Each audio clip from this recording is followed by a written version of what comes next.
주간 잘 지내셨습니까? 지난 주간은 특별히 또 추석이 있는 시간이었는데, 가족들하고 행복한 시간 잘 보내셨을지 믿습니다. 오늘 오랜만에 우리 세연이, 주원이, 다은이 왔습니다. 반갑습니다. 우리 박경민 선교사님 내분과 반갑습니다.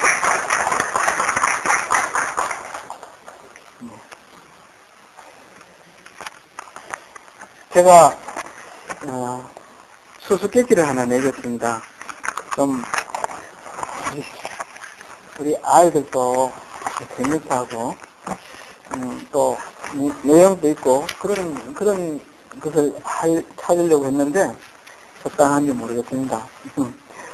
수수께끼를 낼 텐데 한번 자세히 한번 들어보시고, 특별히 우리 어린이들 한번 들어보고 대답해 보세요.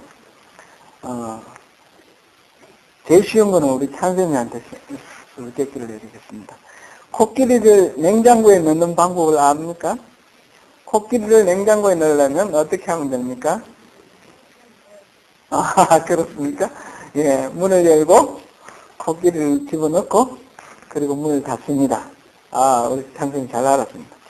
그러면 이건 조금 더 어려운 문제인데 대성이가 한번 대답해 볼래요? 기린을 냉장고에 넣으려면 어떻게 하죠? 어렵습니까? 누가 형들이 도와줘요? 태환이 형, 태환이가 대답해 볼래요? 모르겠어요?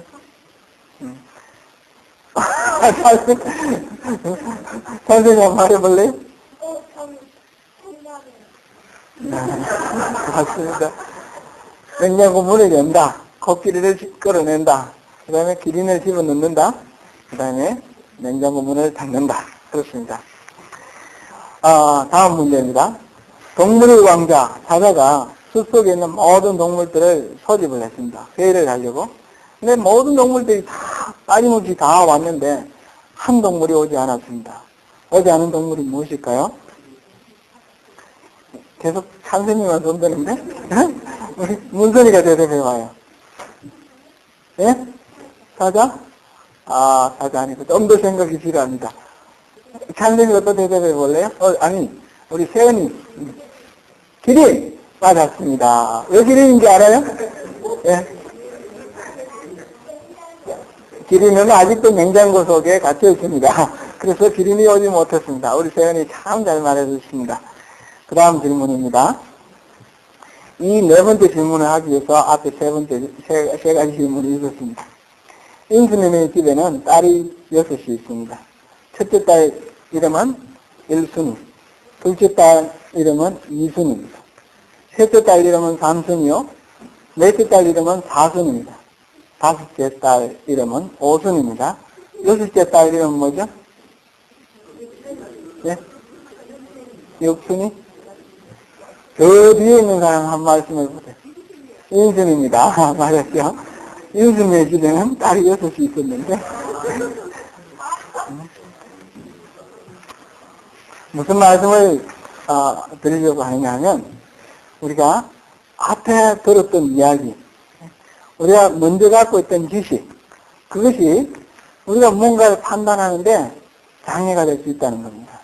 선입견, 편견, 이런 것들이 장애가 될 수 있다라는 그런 것을 우리가 한번 생각해 보기 위해서 이 질문을 드렸습니다.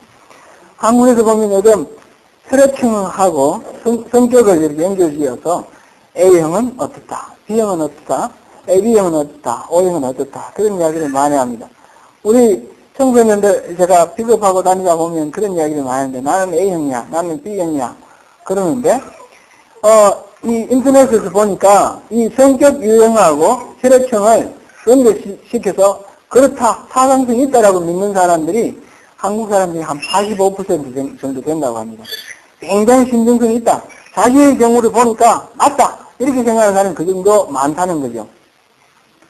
실제로 이 성격 유형과 혈액형은 어느 정도 관계가 있을 것 같습니까? 이 과학자들이 연구한 바로는 실제로 통계를 내본 바로는 전혀 상관이 없답니다. 전혀 아무런 상관이 없다. 예를 들어서 AB형을 가진 사람을 전부 뽑아가지고 AB형은 통상적으로 천재가 아니면 바보다 그럽니다. AB형이 천재가 아니고 바보냐, 이제 학교에 성적 분포를 본다든지 아니면 IQ를 살펴본다든지 그렇게 조사를 해보니까 전혀 다른 혈액형하고 차이가 없습니다. 똑같이 이렇게 분포되어 있습니다. 그것은 다른 성격형도 마찬가지입니다. 다른 혈액형도 마찬가지입니다.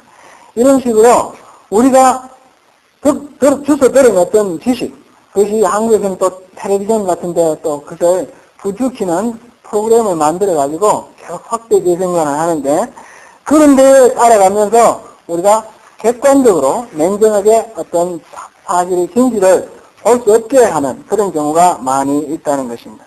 이것이 그냥 지나가는 이야기, 수수께끼일 때는 큰 문제가 없지만 그것이 구체적으로 우리 삶에 적용될 때는 좀 문제가 될 수도 있습니다. 예를 들어서 이제 청년이 이제 결혼을 하려고 그러는데 자기 배우자가 될 사람을 이렇게 만나서 먼저 물어봅니다. 혈액형이 뭐냐?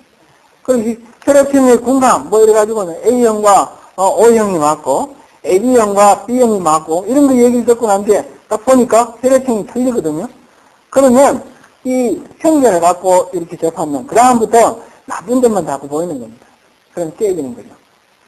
그런 식으로 부부간에도 부부가 이미 결혼을 해서 같이 살면서도 우리가 혈액형이 마치 궁합이 안 맞았다 이렇게 생각하면서 이 정이 달라지는 그런 경우도 실질적으로 생기는 것입니다. 이런 것들이 편견과 선입견이 우리에게는 경우에 따라서 이런 혈액형이나 성격 유형 같은 경우는 사실은 좀 사소하지만 심각하게 우리에게 해를 끼치는 그런 경우들이 많이 있습니다. 오늘 우리가 본문을 봤는데 본문에 보니까 예수님의 설교를 듣고 그 예수님 설교 들은 사람들 중에서 많은 사람들이 이분은 선지자시다. 성경에서 말하는 우리를 구원하실 선지자다 라고 그렇게 말하고 그리스도라고 이렇게 말하는 사람이 있는가 하면 또 많은 사람들은 절대로 그럴 수가 없다. 이분이 선지자일 리가 없다. 그렇게 말합니다. 그래서 예수님이 선지자라는 것을 반대하는 사람들이 예수님을 체포하러 사람들을 보냈습니다. 사람들을 보냈는데 그렇게 잡아서 이 선지자가 아니고 그리스도가 아니기 때문에 이 사람은 선지자라고 믿는 사람들이 나타나서 이 사회가 불안해진다 라고 판단을 하고 예수님을 잡으려고 했습니다. 이 사람들이 예수님이 그리스도가 아니고 선지자가 아니라고 판단한 근거가 어디에 있습니까? 그것은 예수님이 출신지라 갈릴리 사는 것 때문에 그렇습니다. 예수님이 갈릴리 출신이라는 이 사실을, 이거를 가지고 예수님은 절대 그리스도가 될 수가 없고 선지자가 될 수 없다라는 그런 강한 편견을 가지고 있습니다. 갈릴리 지방에 대해서 아주 나쁘게 생각하고 있는 그런 편견이죠. 성경에는 분명히 선지자는 그리고 그리스도는 베들레헴에서 난다라고 그렇게 기록되어 있습니다. 예수님은 실제로 베들레헴에서 났습니다. 그러나 이 사람들은 예수님이 어디서 태어났는지 알아볼 관심조차 없습니다. 왜냐하면 예수님은 갈릴리 사람이거든요. 갈릴리 사람 중에 어디서 태어났는 사람이 다른 데서 태어난 사람도 있을 수 있잖아요. 그러나 관심이 없는 것은 갈릴리 하면 이미 물어볼 것이 없다라는 거죠. 지금 이 본문에 보니까 나중에 이 사람이 예수에 대해서 무조건 그리스도가 아니라고 대답했을 때에 니고데모라는 사람이 이 일을 제기를 하죠. 왜 우리는 율법을 믿는 사람들인데 율법에는 그렇게 하는 거냐? 그 사람이 무슨 말 하는지 들어보지도 안 하고 그 사람이 행동하는 게 뭔지 알아보지도 안 하고 무조건 우리가 판단하면 되겠느냐? 그런 식으로 니고데모가 이 일을 제기합니다. 니고데모는 우리가 봤듯이 요한복음 3장에서 예수님을 찾아와서 밤에 몰래 찾아와서 예수님과 대화를 하면서 이 예수님이 보통 분이 아니라는 사실을 알았습니다. 이분이 바로 그리스도라는 사실을 알았습니다. 물과 성령으로 거듭나지 않으면 누구든지 하늘나라에 이를 자가 없다라는 사실을 깨달았습니다. 그래서 예수님을 구세주로 믿고 있습니다. 그래서 이 다른 사람들은 바리새인과 제사장들에게 예수님의 말씀도 들어보고 그분 하는 행적도 한번 보자. 보고 난 뒤에 따지자. 그렇게 말을 하는데 그 말 듣고 이 사람들이 반응이 뭡니까? 그래, 그 말 맞다든지 이 니고데모에 대해서 무슨 말과 하고 다른 말 하는 거 없습니다. 한마디로 잘라버린다. 뭐냐? 너도 갈릴리 출신이냐? 너도 갈릴리 출신이냐? 이 말 한마디로 더 이상 말할 가치가 없다라는 겁니다. 그만큼 갈릴리 출신은 사람들 사이에 그렇게 천대받는 그런 사람들이었습니다. 갈릴리는 이 이스라엘 영토의 북쪽에 있죠? 북쪽에 있고 거기에는 가난한 사람들이 몰려가 살던 곳입니다. 가난하고 무식하고 그런 사람들이 사는 그곳이기 때문에 거기에서는 선지자가 날 리가 없다라고 일반적으로 생각하고 그런 편견 때문에 예수님이 하시는 말씀, 예수님의 행적 돌아볼 것도 없이 예수님은 그리스도가 아니다라고 이렇게 결론을 내어버리는 것입니다. 우리는 신앙생활을 하면서 이런 소망을 갖습니다. 우리가 예수님을 만날 수만 있다면, 우리가 예수님을 직접 만날 수 있으면 얼마나 좋을까. 그래서 예배 때마다 간절하게 소망하고 예수님이 들려주시는 음성의 귀를 곤두세워서 들으려고 합니다. 그리고 듣고 기뻐합니다. 그런데 우리가 이 예배 가운데 듣는 예수님은 영으로 만나는 예수님이고 우리 마음으로 마음 심금을 올려주시는 예수님의 목소리를 듣는데 실제로 예수님이 우리 앞에 나타나서 눈에 보이고 직접 육성으로 말씀해 주신다면 얼마나 좋겠습니까? 우리가 때로는 이것이 하나님의 뜻인지 아닌지 분별이 안 돼서 갈팡질팡할 때가 있습니다. 이게 하나님의 뜻이 분명하다는 것만 확신하면 내 목숨을 걸고 이 길로 달려갈 수 있을 것인데 과연 이것이 하나님의 뜻인가 아닌가? 그런 생각할 때 이 예수님을 만나기를 소원하면서 2000년 전에 예수님과 같이 더불어 살았던 그 이스라엘 백성들에 대해서 우리가 생각을 할 때 너무나 부럽고 참 그런 상황입니다. 같이 더불어서 같은 시간, 같은 공간 안에서 살았죠. 그러나 예수님과 같이 살았던 그 사람들은 실제로 그 중에 많은 사람들은 예수님인 줄 모르고 그를 핍박하고 마침내 그를 죽을 때까지 그렇게 압제하고 결국 예수님을 십자가에 달아 죽였지 않습니까? 우리 또한 그럴 수가 있다는 겁니다. 오늘날 우리가 예수님을 만나길 소망하고 예수님에 대한 그런 갈망이 있지만 예수님이 우리를 찾아오셔서 우리에게 말씀해 주실 때도 우리가 못 듣고 예수님을 외면할 때도 있다는 것입니다. 어떻게 해야지 우리가 예수님을 바로 만날 수 있습니까? 우리에게 편견이 있고 우리에게 선입관이 있으면 우리에게 고정관념이 있다 그러면 예수님을 만날 수가 없습니다.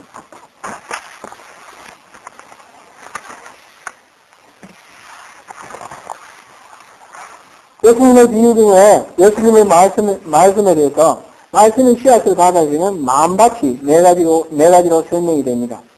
어떤 사람은 말씀을 길가와 같아서 말씀이 떨어지더라도 그 새가 와서 씹어먹고 그런 마음밭을 가진 사람이 있고 어떤 사람은 돌짝밭에 같아서 말씀의 씨앗이 떨어지면 씨가 뿌리를 내리지만 금방 햇빛이 닿으면 말라버리는 그래서 말씀을 듣고 처음에는 감격하고 좋아하고 기뻐하지만 조금 있다가 그 감격에서 멀어져 버리고 잊어버리는 그러한 경우도 있다고 하죠. 또 어떤 사람은 말씀을 듣고 그 씨앗에 뿌리를 내리고 줄기가 자라지만 그 가시밭과 같아서 다른 그 세상의 재리와 염려 이런 것들이 우리 마음에 그 하나님을 향한 그 마음을 빼앗아버려서 그래서 금방 은혜로부터 멀어져 가는 그런 사람도 있습니다. 또 어떤 사람은 그 말씀을 잘 받아서 뿌리를 내리고 또 줄기를 뻗어서 풍성한 결실을 맺는 그런 사람도 있습니다.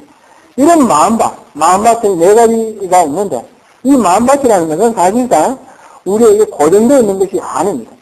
이 사람은 마음밭이 돌짝밭 마음밭이고 그 사람은 옥토이고 그래서 나는 옥토이고 싶지만 하나님 날 돌짝밭으로 만들었기 때문에 어쩔 수 없다. 그런 것은 아닙니다. 우리 마음은 우리가 가시가 나있으면 가시를 뽑아내고 돌자갈이 깔려있으면 돌자갈을 걷어내고 딱딱하게 굳어있으면 곡괭이로 찧어서 그래서 일구어서 기름지게 만들어야 하는 것입니다. 우리의 고정관념이 나는 이렇다.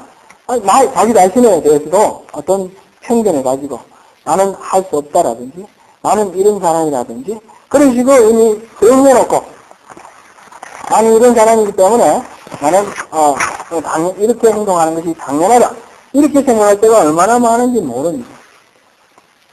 왜 이렇게 됩니까? 우리는 여기서 벗어나야 됩니다. 여기서 한 걸음 넘어야 합니다. 니고데모에게 예수님께서 하신 말씀, 뭔가 성령으로 거듭나지 않으면 하늘나라에서 볼 수 없다. 라는 그 말씀이 바로 우리가 현재 생각하고 있는 이 고정관념과 나 자신에 대해서 생각하고 있는 이 모든 생각들을 근본적으로 갈아엎기를 요청하시는 하나님의 마음이십니다. 새롭게 태어나라는 겁니다. 새로운 인생으로 어머니 뱃속에 태중에 들어갔다가 태어나가는 것이 아니라 물과 성령으로 우리가 세례를 받고 하나님의 마음으로 우리가 새롭게 다시 새 생명을 부여받아야 한다는 것입니다. 사도행전 9장 1절부터 19절 사이에 보면 사울이라는 청년이 열심으로 하나님을 섬기는데 그 중에 그때 당시에 한 이단이 있었습니다. 예수라는 분이 구세주고 그분이 죽었다가 3일 만에 살아나겠다 라는 사실을 믿고 따르는 그런 이단이 있어서 그들을 잡아 죽이려고 쫓아다닙니다. 그러다가 이 사람이 다메섹이라는 요즘식 다마스커스죠. 요르단시도 그쪽으로 가다가 시리아에 있었던가요? 가다가 중간에 예수님을 만납니다. 예수님을 만나고 그 눈부신 광채에 눈이 멀어서 3일 동안 앞을 보지 못합니다. 그리고 음식도 전혀 먹지 못하고 식음을 정피하고 그렇게 있습니다. 3일 후에 그 다메섹에 살던 아나니아라는 사람이 이 사울이라는 청년을 찾아왔습니다. 그리고는 안수를 합니다. 안수를 하고 기도하고 그리고 세례를 베풉니다. 그 순간에 이 아나니아가 세례를 한 순간에 사울이라는 청년의 눈에서 비늘이 떨어졌다 그랬습니다. 비늘이 떨어지고 난 뒤에 사울은 이 세상을 다시 보기 시작합니다. 그 전에 보지 못했던 것들을 바라보기 시작합니다. 사실상 크리스찬이라는 사람은 우리는 크리스찬이죠. 크리스찬인 사람은 눈에 비늘이 떨어진 사람입니다. 그 이전에는 전혀 보지 못했던 것들을 볼 수 있는 사람입니다. 그 이전에는 전혀 다른 것을 보았던 것을 이제는 새로운 세계를 보는 그런 사람들입니다. 고린도후서 4장 18절에는 이런 말씀이 있습니다. 우리의 돌아보는 것은 보이는 것이 아니요 보이지 않는 것이니 보이는 것은 잠깐이요 보이지 않는 것은 영원함이니라.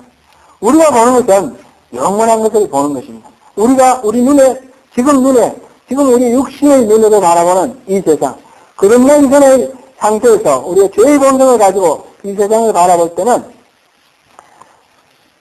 돈이 보이고 권력이 보이고 육신의 평안함이 보입니다. 그러나 그것을 우리가 새로운 안경을 씌워서 이 평정과 이 선입견과 이 고정관념을 떨쳐버리고 새롭게 바라보면 새로운 세계가 보입니다. 우리가 어릴 때에 중학교 이렇게 다닐 때에 수학여행을 가면 그런 장난을 했던 기억이 납니다. 안경 끼는 애들입니다. 안경에다가 매직으로 빨간색 매직을 이렇게 칠해놓고 안경을 끼워놓고 막 뿌리야 하면 깜짝 놀라 일어나보면 세상이 빨갛게 보이죠. 빨간 매직으로 칠해진 안경으로 보면 세상이 빨갛게 보입니다. 파란 매직으로 이렇게 칠해놓고 보면 어떻게 보입니까? 파랗게 보입니다. 이 세상을 어떤 안경을 끼고 바라보느냐 하는 것이 문제입니다. 경험주의 철학자의 대표라 불리우는 베이컨이라는 사람은 그런 말을 했죠. 우리 인간은 누구든지 편견으로부터 자유로울 수가 없다. 누구든지 편견을 갖지 않는 사람은 없다라는 겁니다. 누구든지 편견을 갖습니다. 객관적으로 아주 진실만 바라볼 수 있는 사람이 있을 수 있을까요? 사람은 한계가 있습니다. 모든 것을 다 볼 수가 없습니다. 하나님은 다 보시지만 사람은 한계가 있어서 다 볼 수가 없습니다. 자기가 보는 만큼 보고 자기가 본 대로 생각을 하고 자기 나름대로 판단을 합니다. 그런 편견을 갖고 있습니다. 근데 우리가 이 편견을 가지고 이 세상을 살아가는 우리 인생인데 당연하게 그러면 내 나름대로 이 편견을 가지고 사는 것 그 속에 만족해야 하느냐? 그렇지는 않다는 것입니다. 우리가 빨간 안경을 낄 것인가 파란 안경을 낄 것인가 그 선택의 권리는 우리에게 있습니다. 우리가 그 어떤 안경을 취할 것이냐. 우리가 취해야 할 안경은 바울의 눈에서 비늘이 떨어졌듯이 우리 눈에 우리 시야를 가리우는 모든 그런 것들을 다 장애물들을 다 걷으면 그런 선명한 안경을 써야 됩니다. 군에서는 우리가 그런 안경을 밤에 야간 수시경이라는 게 있습니다. 밤에 깜깜해가 아무것도 보이지 않더라도 이 안경을 끼면 사물이 보입니다. 사람이 움직이는 것이 보이고 짐승이 움직이는 것이 보입니다. 우리가 육안으로 이렇게 바라보면 세상에 보이지 않던 것도 그 하나님의 안경으로 바라보면 보이지 않는 것들이 보이는 것입니다. 그것이 바로 영원한 것이죠. 바울 사도는 이 하나님의 안경을 새롭게 끼게 되었습니다. 예수님을 만나고부터 그 이전에는 끼지 않았던 그런 새로운 그 이전에는 자기중심적이고 자기 탐욕을 채우는 그런 안경을 끼고 그런 때가 묻은 욕심을 때가 묻은 안경을 끼고 자기중심적으로 세상을 바라보았습니다. 우리가 살아가고 있는 모습들도 그런 것 아닌가 생각해 보아야 합니다. 우리는 거듭났지만 아직까지도 우리가 완전하게 하나님의 그 성품을 그렇게 닮아서 완전해질 수는 없습니다. 아직도 우리는 죄의 본성을 가지고 있습니다. 우리가 완전해지는 것은 하늘나라에 이를 때에 비로소 완전해질 것입니다. 지금은 죄의 본성을 가지고 있기 때문에 죄의 안경을 끼고 있습니다. 우리가 그러나 살아가면서 계속해서 안경을 닦아야죠. 닦아서 투명하게 맑게 이 세상을 바라볼 수 있는 그런 우리 눈을 가져야 되겠습니다. 바울 사도는 바울은 자기 눈에서 비늘이 떨어졌을 때 두 가지 질문을 합니다. 첫 번째 질문은 주여 누구십니까? 주여 누구십니까? 누구십니까? 우리가 하나님을 만나지만 우리가 눈에 그 비늘이 덮인 상태에서는 하나님을 알 수가 없고 예수님을 진정으로 우리가 만날 수가 없습니다. 그러나 우리가 진정으로 예수님을 만났다 할지라도 예수님께 질문을 해야 합니다. 예수님에게 누구십니까? 주는 누구십니까? 나의 인생의 주인이 되시는 분은 누구십니까? 나에게 어떤 분이신지 우리가 질문을 해야 합니다. 그랬을 때에 예수님께서 나는 네가 핍박하던 예수다. 우리가 알지 못하고 예수님을 핍박하고 예수님을 섬긴다고 섬긴 것이 결과적으로 예수님에게 핍박하는 그런 결과가 되는 그런 경우가 얼마나 많이 있습니까? 이 바울 사도도 하나님을 섬긴다고 그렇게 부지런히 다니면서 하나님의 적대자들을 잡아 죽이는 그 일을 애써서 했습니다. 그러나 결과는 예수님을 던지는 것이었고 예수님에게 배반하는 그런 일이었습니다. 우리가 교회에서 신앙생활을 하면서 하나님을 섬기고 예수를 섬긴다고 하는 그 일들이 경우에 따라서는 많은 이 교회에 장애가 되고 하나님 나라를 건설하는데 어리석게 그 하나님의 영광을 가리우며 반대되는 그런 역할을 하는 경우가 수도 없이 많이 있습니다. 우리가 주여 미십니까? 그 질문을 하라는 것은 내가 섬기는 신이 과연 어떤 분이며 내가 지금 헌신하고 봉사하는 이 일이 과연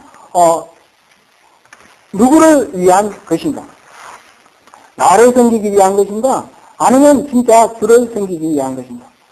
우리가 신앙생활을 하면서 결국은 나를 섬기는 그런 일을 할 때가 있지요. 열심히 신앙생활을 하고 열심히 하나님을 받드는 일이 결국은 내 욕망과 내 중심적인 어떤 판단에 이익이 되고 그것이 부합될 때는 열심히 섬기지만 내 자존심이 강하는 일이 생기거나 내가 하는 내가 판단하는 어떤 기준에 부합되지 않으면 언제든지 우리는 떠나고 언제든지 우리는 그것을 배척하게 되는 것입니다. 우리가 섬기는 신은 누구인가? 그것을 물어야 합니다. 그리고 두 번째 바울에서 물었던 것은 주여 무엇을 하오리까? 내가 무엇을 하오리까? 내가 섬기는 주님을 위해서 내가 무엇을 해야 마땅하냐 하는 그런 질문입니다. 바울사도는 그 전까지 자기 나름대로의 판단 기준에 따라서 하나님을 섬겼습니다. 이제 예수님을 만난 이후부터는 자기 나름대로 판단하지 않았습니다. 하나님이 이끄시는 대로, 예수님이 가르쳐 주시는 대로 순종하면서 그렇게 신앙생활을 했습니다. 바울 사도는 평생을 자기의 삶을 전부 들여서 예수를 섬기는 그런 일을 했습니다. 우리 한 가지 기억할 것은 우리가 구원받는 것, 그것은 죽고 난 뒤에 천국 가기 위한 그러한 것이 가장 중요한 겁니다. 우리가 영원한 세계에 영원한 천국 복락을 누려야 되겠죠. 그러나 그것이 전부가 아닙니다. 만약 그것이 전부 같으면 하나님께서는 우리가 예수 믿는 순간 우리를 천국으로 데려가실 것입니다. 예수님께서는 우리에게 이 땅에서 지금 이 순간 천국을 누리기를 원하십니다.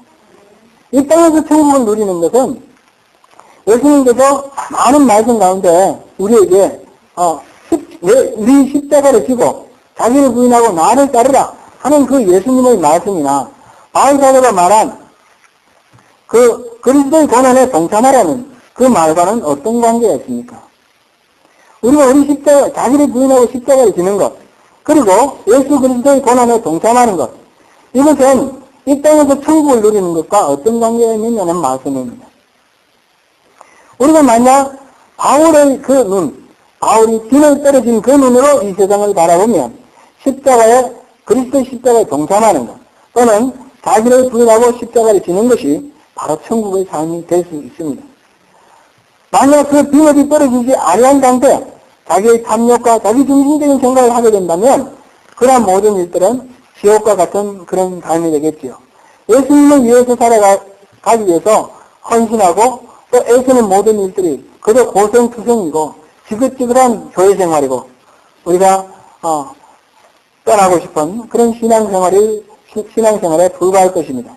그러나 우리가 비늘이 떨어지고 하나님을 바라보고 진정으로 예수님께서 세상을 바라보시는 그런 눈으로 우리가 세상을 바라본다면 우리는 비록 육체적으로 힘들고 고통스럽지라도 그 속에서 하나님이 느끼시는 만족을 느낄 수 있게 될 것입니다.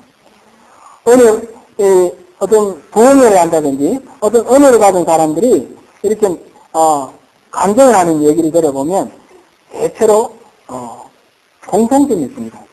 그것은 그 이전에 세상을 바라보던 시각과 은혜 받고 난 뒤에 세상을 바라보는 시각이 다르다는 겁니다. 그 이전에는 사랑하는 남편이 그렇게 사랑해야 하는 남편이 그렇게 밉고 그렇게 원망스럽고 나에게 그렇게 남편이라면 당연히 가장으로서 이런 일을 해줘야 되는데 그거 다 안 해주고 이런 남자 만나서 내 인생이 참 험악하고 내 인생이 고통스럽다. 예를 들자면 그런 식으로 평가를 하게 되는데 은혜를 받고 나면 다르게 보는 겁니다. 이런 남편을 이렇게 자랄 때부터 어려운 환경 속에서 마음의 상처도 많고 이렇게 남 생각할 줄 모르고 어려운 이런 생각을 하는 이 남편을 위해서 내가 이렇게 많이 사랑을 원하고 사랑을 갈망하는 이런 남편을 위해서 도대체 무엇을 해줬는가? 나는 이 남편을 위해서 무엇을 해줬는가? 그렇게 생각을 한다는 것입니다. 나는 이런 원망과 불평과 탓에서 이제 자기 자신을 회개하고 반성하게 되는 그런 눈으로 바뀌게 되는 것입니다. 은혜 받았다. 곧 이제 비늘이 떨어진 것입니다. 비늘이 떨어진 사람의 눈은 자기 탐욕적이고 자기 중심적이고 자기 욕망을 채우는 것을 이 인생의 목표로 삼는 사람은 항상 남에게 불만을 찾고 불평을 찾고 원망을 찾지만 그 비늘이 떨어지면 하나님의 마음을 품게 되면 원망과 불평 대신에 긍휼과 자비의 마음을 갖게 되는 것입니다. 이 사람을 위해서 내가 무엇을 해줄까? 우리에게 상처주는 이웃이 있을 때 한번 생각해 보십시오. 비늘이 아직 덮여있는 상태에서는 그 상처주는 이웃이 지긋지긋하고 보기 싫습니다. 떠나고 싶습니다. 그러나 이 바울의 눈에서 떨어진 그 비늘처럼 우리 눈에서 그 탐욕과 자기 중심의 그 비늘이 떨어지고 나면 나에게 상처 주는 그 사람의 그 삶의 영원의 모습이 보입니다. 그전에는 보지 못했던 새로운 광경이 펼쳐집니다. 하나님의 마음으로 그 사람을 바라볼 때 그 공감이 보이는 것이며 그를 위해서 기도할 제목이 생기는 것입니다. 이 사람을 위해서 내가 무엇을 해줄 것인가? 이 사람을 위해서 내가 어떻게 도와줄 것인가? 이 사람의 공감을 내가 어떻게 붙들어주고 이끌어줄 것인가? 그런 영광이 우리에게 열려야 하는 것입니다. 우리의 영성이라는 것은 신기하게 무슨 방언을 하고 넘어지고 이런 것만 생각하는데 그것이 아닙니다. 우리의 영성이라는 것, 우리가 깊으시고 우리가 추구해야 할 영성은 바로 하나님의 마음으로 세상을 바라보고 하나님의 마음으로 사람을 바라볼 수 있는 그런 능력을 말하는 것입니다. 하나님이 품는 그 사랑의 마음으로 이웃을 대하는 것이며 하나님의 그 마음으로 또 하나님을 바라보는 것입니다. 예수님을 직접 만나고 예수님의 그 설교, 예수님의 설교가 얼마나 놀라운 능력이 있었습니까? 바로 하나님이셨는데요. 그 설교를 듣고도 많은 사람들은 예수님을 외면했습니다. 예수님을 그리스도인 리가 없다고 했습니다. 그들의 판단은 아주 지극히 자세한 것, 예수님이 갈릴리 출신이었다는 것입니다. 우리의 올바른 판단을 가로막는 그런 장애물은 참으로 어처구니 없는 그런 것들입니다. 우리의 탐욕, 우리의 중심적인 생각입니다. 이것을 떨쳐버려야 합니다. 하나님의 안경을 끼워야 합니다. 빨간 안경을 끼면 빨갛게 보입니다. 파란 안경을 끼면 파랗게 보입니다. 세상의 그 욕심, 탐욕의 눈으로 이 세상을 바라보면 모든 것들이 우리가 경쟁사회에서 우리가 싸워 이기고 쟁취해야 할 그런 대상, 그런 것 뿐이지만 우리가 하나님의 마음으로 하나님의 눈으로 이 세상을 바라본다면 우리가 어떤 우리 삶을 통해서 어떻게 사람들을 세워주고 어떻게 우리가 도울 것인가 그런 수없는 수많은 그 갈급한 영혼들이 보일 것입니다. 그 영혼들을 위해서 자 어떻게 살아갈 것인가. 하나님이 내게 주시는 사명, 주여 내가 무엇을 하오리까. 하나님께서 그것을 우리에게 가르쳐 주시기를 원하시며 우리가 그 질문하기를 원하시는 것입니다. 주가 누구신지 질문하시기를 주님은 하시고 또 내가 해야 할 일이 무엇인지 질문하시는 가운데 내 마음대로 살아가는 그런 인생이 아니라 내게 생명 주신 하나님의 그 뜻에 부어서 하나님이 참으로 기뻐하시는 그런 생명을 누리시면서 그 속에서 참던 죽고 난 뒤에 누리는 천국이 아니라 우리가 살아 생전에서 그 하나님의 마음을 품고 기뻐하시고 만족하시고 평화를 누리는 그런 참된 천국의 삶을 누리시는 저와 여러분이 되시기를 축원합니다. 기도하겠습니다. 은혜로우신 하나님, 사소한 생각과 아집과 편견, 고정관념, 그것들이 참된 진리를 바라보지 못하게 하는 우리의 안경을 더럽히는 그러한 우리의 장애물임을 이 시간 다시 한번 생각합니다. 은혜로우신 하나님, 우리가 안경을 바꾸기를 원합니다. 더럽고 때묻은 안경을 벗어버리고 욕망과 탐욕과 자기중심적인 생각으로 그렇게 칠해져 있는 그 안경을 벗어버리고 이제 물과 성령으로 거듭난 자로서 하나님의 마음을 우리 안경으로 삼기를 원합니다. 그래야 이 세상을 다시 보기를 원합니다. 이 땅에 살아있는 동안 공간 그런 삶을 살아갈 것이 아니라 하나님의 마음을 품고 참된 평화를 누리고 참된 기쁨을 누리는 천국의 삶을 살아가기를 원합니다. 은혜로우신 하나님, 주가 누구신지, 내가 주님께서 내게 허락하시는 나의 사명이 무엇인지 주님께 여쭙고 주님이 인도하시는 대로 살아가는 복된 인생 될 수 있도록 우리 모두를 주님께서 축복하여 주옵소서. 예수님 이름으로 기도드립니다. 아멘.